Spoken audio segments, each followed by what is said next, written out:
तो जी छात्रों, आपका यहाँ पे असली पेपर आपका बदल चुका है। देखिए, सेट ए आपका कंप्लीट आपका आंसर दे दिया गया था और आपका यहाँ पे अब आपका सुबह के 7 बज चुके हैं और सुबह 7 बजे मात्र आपको सेट बी पर आपको ध्यान देना है, क्योंकि यही क्वेश्चन पेपर आपके पेपर में आएगा।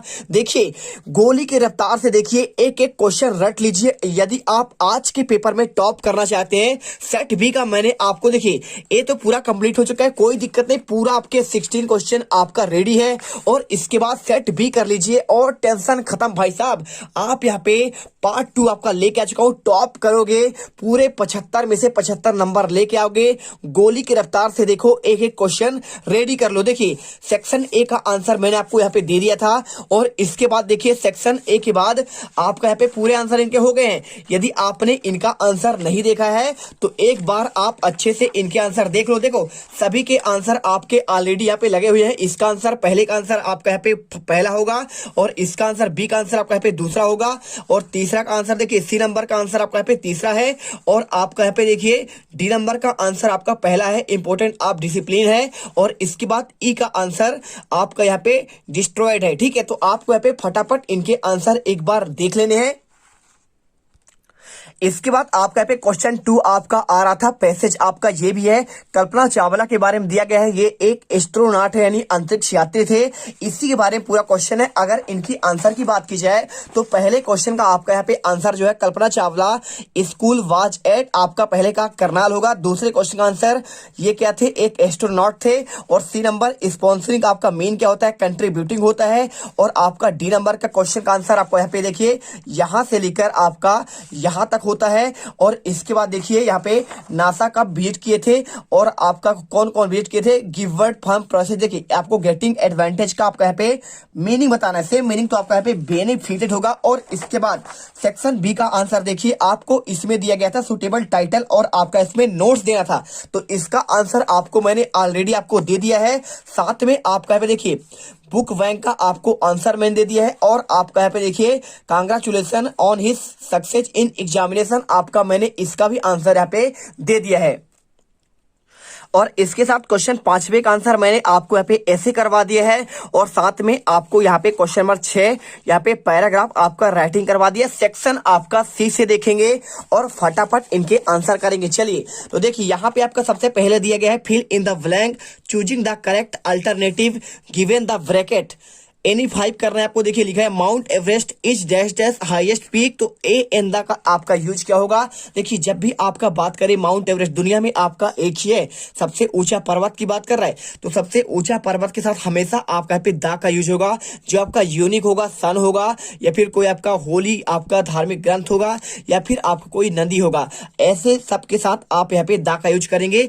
आप यहाँ पे दा कर दीजिए, कोई दिक्कत नहीं, आपका राइट आंसर हो जाएगा। और इसके बाद how dash dash trees are in there your garden, तो आपको सिंपल तरीके से देखिए यहाँ पे आपका क्वेश्चन मार्क जब लगाओ, ठीक है, तो क्वेश्चन मार्क के साथ हमेशा आप यहाँ पे मैनी का यूज करते हैं, तो आप यहाँ पे मैनी का यूज कर लीजिए, बिल्कुल आपका राइट आंसर होगा। और इसके बाद क्वेश्चन तीसरा, neither Ram dash dash Renu went to the river, और आपका नॉट या फिर नॉर लिखा है। देखिए, तो आपका नाइदर और आपका नॉर का यूज करना है आपको, सिंपल से आप जानते हैं नियम, तो आपका यहाँ पे नॉर हो जाएगा। आप यहाँ पे आंसर कर दीजिए Ram nor Renu went to the river, ठीक है।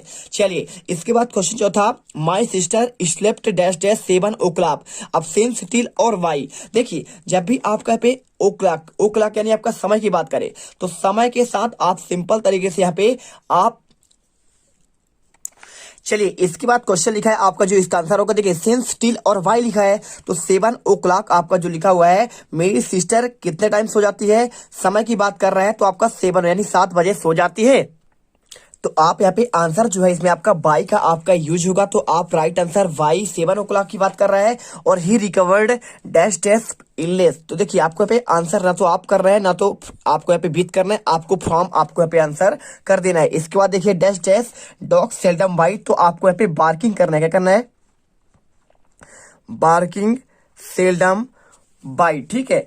तो आपके बाद सीधी सी बात है, जो भोगते हैं वो कभी गरजते नहीं, ठीक है। आपको इस प्रकार से आपको यहाँ पे इसको बताना है। इसके बाद डू एज डायरेक्टेड आपका आता है, कोई आपको 5 करना है, कैसे करना है चलिए आपको बताते हैं। देखिए पहला क्वेश्चन आपका इसमें लिखा है Anil played hockey change into present indefinite tense. बहुत सिंपल है, टेंस आपको जब भी चेंज करना हो तो आप सिंपल तरीके से इन्हें चेंज कर सकते हैं। आपको देखिए यहाँ पे अनिल आपका सब्जेक्ट है और आपका यहाँ पे वर्ब है, वर्ब का थर्ड फॉर्म, और इसके बाद आपका यहाँ पे हॉकी लिखा है। तो प्रेजेंट इंडेफिनिट का मतलब क्या होता है, सिंपल प्रेजेंट टेंस होता है। तो अगर आप इसमें चेंज करेंगे तो जो आपका प्लेड लिखा हुआ है तो आपको इसमें फर्स्ट फॉर्म का आपको यस या आपको यस लगाना पड़ेगा। तो आप सिंपल तरीके से यहाँ पे आंसर कर सकते हैं। ईडी को हटा दीजिए और प्लेज लिख दीजिए, ठीक है, अनिल प्लेज हॉकी कर देंगे, आपका राइट आंसर हो जाएगा। चलिए आपको दिखा देते हैं आंसर आपको। तो देखिए यदि आप इसमें आंसर देखना चाहते हैं कोई दिक्कत नहीं, आपका आंसर मिल जाएगा अनिल प्लेज हॉकी, आप यहाँ पे आंसर कर सकते हैं। यहाँ पे आपका 7वां नंबर। और इसके बाद क्वेश्चन देखिए यहाँ पे आपका दिया गया है she was a drawing a picture change the voice. आपको इसमें वॉइस में चेंज करना है, यानी आपका यहाँ पे एक्टिव से आपको पैसिव वॉइस आपको बनाना है। और कैसे आपको करना है चलिए आपको दिखा देते हैं इसका आंसर। देखिए अगर इसके आंसर की बात करें तो आप आंसर सिंपल तरीके से कर लीजिए। यहाँ पे देखिए आंसर हो जाएगा a picture is being drawn by her, ठीक है, आपको ये आंसर का लेना है। आपका सेकंड का आंसर आपका ये हो जाएगा, इसका आंसर आपका होगा ये होगा, ठीक है। तो आप अच्छे से लिख लो। इसके बाद देखिए the box is very heavy he can not lift it use so that and rewrite, ठीक है। तो देखिए ऐसा क्वेश्चन करना बहुत ही आसान होता है। आपको यहाँ पे सो का और दैट का यूज करना है। देखिए यहाँ पे लिखा है the box is very heavy, तो वेरी के जगह में आपको यहाँ पे सो लगा देंगे। क्या लगा देंगे, आप यहाँ पे कर दीजिए सो कर दीजिए इसको हटाकर, और हैवी के बाद आप यहाँ पे दैट का यूज करेंगे। किसका करेंगे, आप यहाँ पे दैट का यूज करेंगे, दैट। और इसके बाद देखिए कुछ नहीं करना, ही को आपको यहाँ पे देखिए आपका कैपिटल वर्ड है ना, तो आपको नॉर्मल आपका ही कैन नॉट कर देना है, ही यानी आपका यहाँ पे नॉर्मल आपका एच यानी आपका ऐसे, ठीक है। तो आप सिंपल तरीके से यह क्वेश्चन आप यहाँ पे कर दीजिए the box is so heavy that he can not lift it, ठीक, बस आपका राइट आंसर हो जाएगा। इसके बाद late he come would you Hari that told him, आपको रीअरेंज करना है। कैसे करेंगे चलिए आपको इसका आंसर देते हैं। अब देखिए आपको इसे अगर रीअरेंज करना है यानी क्रम से व्यवस्थित करना है तो आप सबसे पहले यहाँ पे इसमें हरीश लिखेंगे, ठीक है। देखिए आपको इसमें दिख ही रहा है हरीश आपका यहाँ पे कैपिटल वर्ड है, तो हरीश कैपिटल वर्ड आपका पहले आएगा, हरीश लिखिए। इसके बाद आप लिख दीजिए यहाँ पे टोल्ड, टोल्ड आपका कहाँ पे लिखा हुआ है, ये लिखा हुआ है, तो टोल्ड।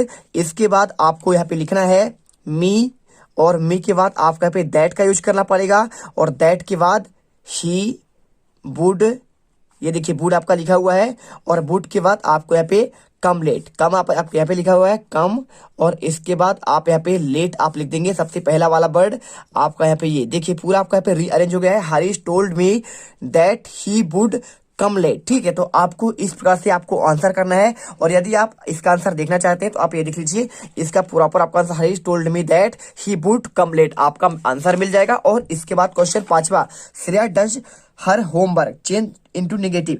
अगर आपको नेगेटिव का यूज करना है वो भी बहुत सिंपल है। देखिए श्रेया डज नॉट लिखा हुआ है तो आपको डज नॉट का यूज करना पड़ेगा, इनटू नेगेटिव किया हुआ है तो आप यहाँ पे इसके बीच में डज नॉट, यहाँ पे आपका डज के बाद आप यहाँ पे नॉट का यूज कर दीजिएगा, पूरा आपका राइट आंसर हो जाएगा। Shreya does not her homework आपका आंसर होगा। और इसके बाद देखिए मात्र आपको 5 ही करने हैं। छठा question, the thief saw the police he ran away rewrite the sentence using as soon as का आपका यूज करना है। कैसे करेंगे चलिए आपको इसका भी आंसर दिखाते हैं। चलिए अगर मैं इसके आंसर की बात करूं तो आपको यहाँ पे नो एज सून एज का यूज करना है। बहुत सिंपल है, कुछ भी आपको नहीं करना है। यहाँ पे आपको सबसे पहले लिखना पड़ेगा, तो आप यहाँ पे सिंपल सा लिख दीजिए। आपका यहाँ पे होगा आपका देखिए एज, आप यहाँ पे एज लिखिए एज सून, और इसके बाद द थीप करिए, और द थीप के बाद देखिए बहुत सिंपल रैन अबे, बस आपको मात्र इतना ही आंसर करना है। इसके बाद आप यहाँ पे देखिए क्वेश्चन आपका सेक्शन डी आता है। सेक्शन डी में आपको यहाँ पे 4 अंक के क्वेश्चन है, फटाफट इनके आंसर देखते हैं। यहाँ पे लिखा है answer the following question, Lencho wrote a letter. देखिए अगर बात करें इसमें 4 ऑप्शन दिए गए हैं, पोस्टमैन, गॉड, हिज वाइफ या फिर पोस्टमैन, ठीक है। अगर बात करें तो क्वेश्चन आपसे पूछ रहा है कि लेंचो ने किसको आपका पे पत्र लिखा, तो क्या पोस्ट मास्टर को लिखा, गॉड को लिखा, हिज अपने पत्नी को लिखा, फिर पोस्टमैन को लिखा। तो आपका राइट आंसर आपका पे गॉड होगा, लेटर टू अ गॉड आपने पढ़ा होगा। Second question, what is the ice a symbol of, यहाँ पे आइस आपका जो है किसका सिंबल है, आपको ये आंसर बताना है, लस्ट का, लव का, डिजायर का या फिर आपका हेटरेट का, ठीक है। तो आप यहाँ पे सिंपल सा आंसर देखिए, आपको यहाँ पे हेटेड करना है, आपको डी नंबर इसमें आपका राइट आंसर होगा। इसके बाद देखिए the depth of the operation create poverty होगा, या फिर लैक ऑफ फ्रीडम होगा, या फिर आपका यहाँ पे दिया गया है, देखिए क्या दिया है यहाँ पे, हाइट ऑफ कैरेक्टर, या फिर आपका बोरेडम। ठीक है, अगर मैं इसमें आंसर की बात करूं तो आपको 4 ऑप्शन में आंसर बताना है। तो इसमें आपको आंसर यहाँ पे आपको सी नंबर लगाना है, हाइट ऑफ कैरेक्टर आपका इसका राइट आंसर होगा। इसके बाद चौथा question, the lesson is first flight, है ना, अबाउट किसके बारे में बताया गया है, पायलट के बारे में, पैरोट के बारे में, मदर के बारे में, या फिर आपका फिर सीगुल के बारे में। तो आपको इसी में आंसर देना है, कौन सा आंसर सही होगा। तो बहुत सिंपल है, आप इसमें आंसर देखिए, सीगुल की बात कर रहा है तो आप यहाँ पे डी नंबर लगाइए। और इसके बाद क्वेश्चन आपका 10वां स्टार्ट होता है। 10वां क्वेश्चन देखिए, आपको यहाँ पे क्या करना है, एक्सट्रैक्ट को पढ़कर आपको 3 क्वेश्चन के आपको आंसर देना है। क्वेश्चन पे डायरेक्ट आते हैं, इसका आंसर देखते हैं, who is saying these lines. तो आपको यहाँ पे देखिए बात कर रहा है, ये आपका जो लाइन है किसने कहा, मिस्टर डी क्लर्क ने, थाबी मवेकी ने, या फिर आपका ओलिवर थाम्बो ने, या फिर आपका नेल्सन मंडेला ने। तो पूरा आपको यहाँ पे जो दिया गया है आप इसमें देख सकते हैं, आपने यदि पढ़ा होगा तो आप जानते होंगे यहाँ पे ये आपका जो पूरा दिया गया है, इनको कहा है नेल्सन मंडेला ने। ठीक है, तो आप इसमें आंसर करिए। इसके बाद देखिए, what comes more naturally to human heart. तो इसमें बात कर रहा है आपका हेट, या फिर वीकनेस, या फिर आपका बात कर रहा है किसका, यहाँ पे देखिए आपका यहाँ पे ऑप्शन दिया लव, या फिर आपका स्ट्रेंथ। तो आपको सिंपल तरीके से आपको इसमें आंसर यहाँ पे आपको लव कर देना है। ठीक है, तो आपको यहाँ पे लव आंसर करना पड़ेगा। और इसके बाद देखिए, व्हाट वाज अ ओकेजन, आपका कॉलेज फंक्शन की बात कर रहा है, तो ओथ टेकिंग सेरेमनी की बात कर रहा है, या फिर आर्मी डे की बात कर रहा है, या फिर आपका पार्टी मीटिंग का। तो आपका यहाँ पे क्या है, ओथ टेकिंग सेरेमनी का है। तो आप इसे जब पढ़ेंगे पूरा पैराग्राफ तो आपको समझ में आ जाएगा कि आपका किसके बारे में इसमें बताया गया है। सिंपल तरीके से आपको यहाँ पे देखिए आंसर आपका सभी का आपको आंसर इसी पर लिखा है। देखिए ये लिखा है लव कम नेचुरली ह्यूमन हार्ट, है ना। आपका क्वेश्चन आया हुआ था सेकंड क्वेश्चन, देखिए ये देखिए नेचुरली टू ह्यूमन हार्ट। तो आपको इसका आंसर आपको इसी पर लव मिल जाता है। और इसके साथ आपका जो आपका पे किसके बारे में बात कर रहा है, तो ओथ आपका सेरेमनी के बारे में बात कर रहा है, आपको ये भी समझ में आ रहा है। चलिए इसके बाद क्वेश्चन आपका आता है यहाँ पे इसी का आपका बी नंबर। तो बी नंबर आपको एक्सट्रैक्ट पोएम आपका दिया गया है, आपको इसे पढ़कर आंसर देना है 3 क्वेश्चन का आंसर। तो some say world will end of the fire, some say it eyes from I tested desire, I hold those the favour fire. पहला लिखा है, ये आपका जो लिसन आपका यहाँ पे लिखा गया है। ठीक है, यहाँ पे आपका जो आपका एक कविता दिया गया है, तो आपका यहाँ पे इसके लिए कौन है, W.B. यीस्ट है, रॉबर्ट फ्रॉस्ट है, या फिर रॉबर्ट वंस है, या फिर आपका विलियम वर्डवर्थ है। तो अगर मैं इसके आंसर की बात करूं तो आपके यहाँ पे देखिए ये क्वेश्चन आपका बात करूं किसका है, तो आपका ये प्रश्न आपका लिया गया, देखिए पूरा आपका कविता है रॉबर्ट फ्रॉस्ट का है। और इसके बाद क्वेश्चन दिया है, people think that the world will end of the fire होगा, या फिर आइस होगा। तो आप इसमें समझ ही सकते हैं यहाँ पे आपका बात किसका कर रहा है, फायर एंड आपका आइस का बात कर रहा है। दोनों आपका देखिए पूरा आपका पे देखिए फायर का भी है और आपका पे आइस का, दोनों का बात कर रहा है, फायर एंड आइस। ठीक है, तो आपको यहाँ पे फायर एंड आइस करना है। C number, why fire the poet means. इसमें फायर यानी आपका आग का मतलब क्या है, डिजायर है, ग्रीड है, या फिर अवेरिक है, या फिर ऑल ऑफ दिस है। तो अगर मैं आंसर की बात करूं तो यहाँ पे आपका सभी इसका मतलब, फायर का मतलब डिजायर भी है, ग्रीड भी है, अवेराइस भी है। आंसर आपको पे चौथा नंबर करना है। इसके बाद क्वेश्चन आपका यहाँ पे 11वां आता है। ठीक है, तो क्वेश्चन 11वां देखिए आपको यहाँ पे आता है, आंसर द फॉलोइंग क्वेश्चन। आपको इसमें 30 वर्ड में आपको यहाँ पे आंसर बताना है। तो सिंपल तरीके से आप यहाँ पे आंसर इसका पूरा देखिए, क्वेश्चन आपका लिखा है, कोई आपको 6 करना है ना, 30 शब्दों में। तो आपके 12 नंबर क्वेश्चन लिखा है, what did Lencho hope for. आपको ये क्वेश्चन दिया गया है, पूछा यह गया है कि आपका जो लेंचो है किस बात की आशा करता है। तो बहुत ही सिंपल है, आप आंसर यहाँ पे कर सकते हैं। देखिए, Lencho hoped for the rain for his crop field. आपको आंसर यहाँ पे, लेंचो अपने खेत के फसल के लिए बारिश की आशा करता है। और इसके बाद देखिए क्वेश्चन आपका इसमें दिया गया है, यहाँ पे आपका देखिए रिपीट हो गया, कोई दिक्कत नहीं, आपको 6 क्वेश्चन करने हैं। Can you see how 10 May एटमन डे इन साउथ अफ्रीका। यहाँ पे आपका साउथ अफ्रीका में यहाँ पे 10 मई को यहाँ पे एटमन डे क्या कह सकते हैं। चलिए आपको इसका आंसर देते हैं। चलिए क्वेश्चन समझिए, क्वेश्चन आपका यहाँ पे लिखा गया है, यहाँ पे क्या आप बता सकते हैं कि दक्षिण अफ्रीका में 10 मई को बसंत दिवस क्यों होता है। तो आंसर आपको, it is because of the weather and drawing, देखिए downing of the freedom after 300 सालों में क्या हुआ था, यहाँ पे आपका wild rule and important day of south, यानी क्या होता है, मौसम की वजह से, और वहां गोरों ने 300 साल बाद सोवियतों की आजादी का उदय हो रहा था, इसलिए अफ्रीका में ये बहुत महत्वपूर्ण आपका दिन है। इसके बाद देखिए क्वेश्चन आपका यहाँ पे दिया गया है, why were two national anthem sung 10 May in South Africa. South Africa में दो आपके नेशनल एंथम क्यों आपके यहाँ पे मनाए जाते हैं, तो आपको यही आपको आंसर देना है। तो इसका अगर मैं आंसर की बात करूं तो यहाँ पे आपको आंसर देखिए, यहाँ पे आपको आंसर करना है। देखिए, two national anthem were sung the were two communities race, one was of the white and of the black. ठीक है, यानी दो राष्ट्रीय गान इसलिए गाए जाते हैं क्योंकि वहां दो समाज नस्लें थी, एक गोरों की और आपका दूसरे आपका असोते का। तो आपका दोनों यहाँ पे आपको आंसर लिखना पड़ेगा। इसके बाद देखिए यहाँ पे क्वेश्चन आपका दिया गया है, why was a young seagull afraid to fly. तो यहाँ पे यंग आपका जो सीगल था वो आप उड़ने से क्यों डर रहा था, तो आपको इसका आंसर देना है।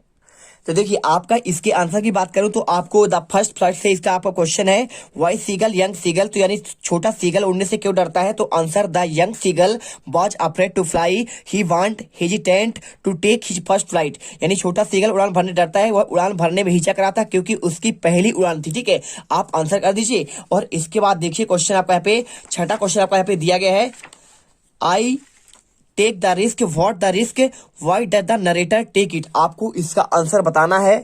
तो अगर इसका आंसर किया जाए तो आपका द ब्लैक एरोप्लेन के बारे में क्वेश्चन आपका दिया गया। देखिए, मैं जोखिम उठाऊंगा, जोखिम क्या है, कथाकार को ये जोखिम क्यों उठाता है, तो answer the risk the is flying to old Dakota aeroplane into the storm, the narrator take the risk because he wanted to get out have a breakfast. तूफान में पुराना डकोटा हवाई जहाज चलाना एक जोखिम था, कथाकार ने ये जोखिम उठाता है क्योंकि वह घर पहुंचना चाहता है और वहां जाकर इंग्लिश व नाश्ता करना चाहता है। आप इसका आंसर करिए। और इसके बाद आपका इसमें लास्ट क्वेश्चन आता है। देखिए, why does Anne want to keep a diary. अगर मैं इसका आंसर की बात करूं तो आपका देखिए क्वेश्चन आपका यहाँ पे चौथे लेसन से है, from a diary Anne Frank का। तो आपको एनी डायरी क्यों बनाना चाहती थी, आपका ये क्वेश्चन दिया गया है। अगर मैं इसके आंसर की बात करूं तो आपको आंसर यहाँ पे आपको लिख देना है सिंपल तरीके से, Anne had to no friend, उसके पास कोई दोस्त नहीं थे, with whom the could talk about a share her personal things, she had a lot of thing going in the mind to she decided in to maintain a diary.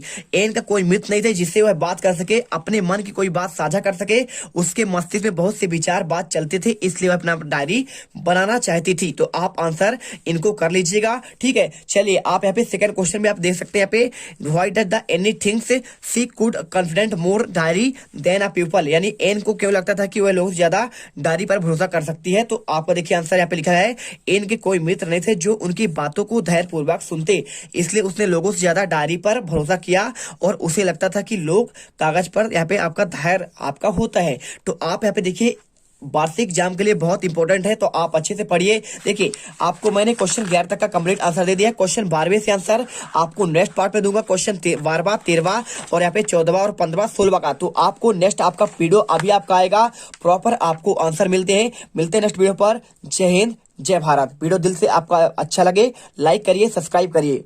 तुम लोग गलती से अगर नए हो तो सब्सक्राइब करो, वो जो लाल वाला बटन है उस पर अपने जीजा जी फेंक के मारो या फूफा जी, मुझे नहीं पता, बस क्लिक हो जाना चाहिए। अब मैं भी जा रहा हूं, मुझे मुठिया पेलने जाना है। बाय।